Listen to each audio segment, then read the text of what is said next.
just want to thank God for this opportunity. And I grew up single-parent household, mother on drugs, lived in the projects for a number of years.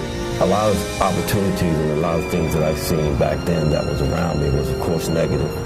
Ended up being drawn into that myself at a very young age. So I came up in that lifestyle where a lot of my family members would go to jail one year, come home. So I grew up in thinking that going to jail and coming home was normal. I came home from prison in 1993.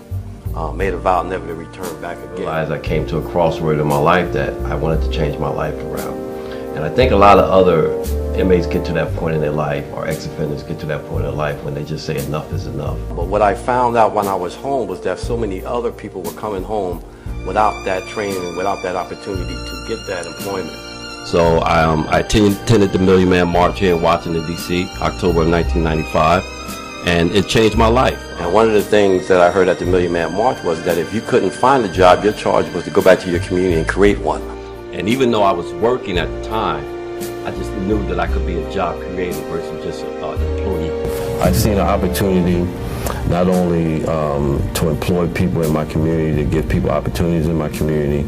I just really felt, like I said, I had that vision of what an African-American business owner looked like. So I started my first company in 1995, but what I found out is that when I built my first company, I wanted to be in the city of Trenton where I was at. But it's good for me to be there because it gives our kids and our young folks the opportunity on a daily basis to see what you can do and where you can come from.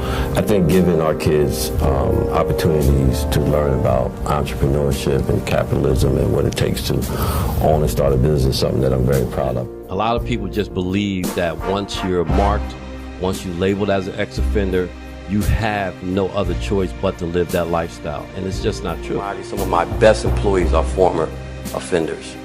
So when you have that opportunity to give them that opportunity and you know that they take that opportunity and they run with it. And we have to find a way to reintegrate them back in society so they can be made whole again, especially after paying your debt to society. The reason why I wrote the book is because I wanted to encourage anybody else that's trapped out in that lifestyle to let them know that they can not only come out of that, but they can do some great things. And we want to be that example of being able to come from the past, of being an ex-offender, but also to regain your footing in your community and also to be able to get back to your community. These are not just throwaways that we're talking about. These are not people that are some kind of way infected for the rest of their lives to never ever be made whole again and never ever be successful again. These are human beings who are just looking for the opportunity to have a second chance. I wanted to take people to my lowest point in life and then to bring them to where I am at today as a respectable business owner in the community, a community activist, to show them that there's a way up and a way out.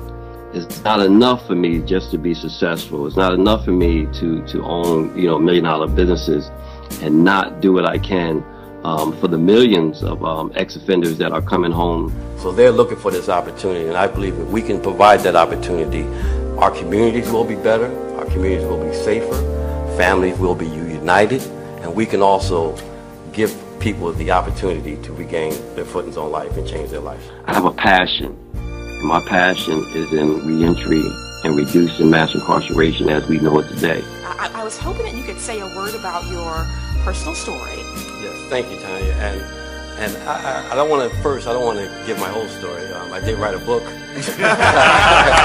So the book is available at www.fromtheblocktotheboardroom.com. Tracey Syphax from Trenton, New Jersey, President and Chief Operating Officer of Fax Group Construction and Design LLC, a partner with Fax Group LLC, and author of the memoir From the Block to the Boardroom, which details his story of successful reentry.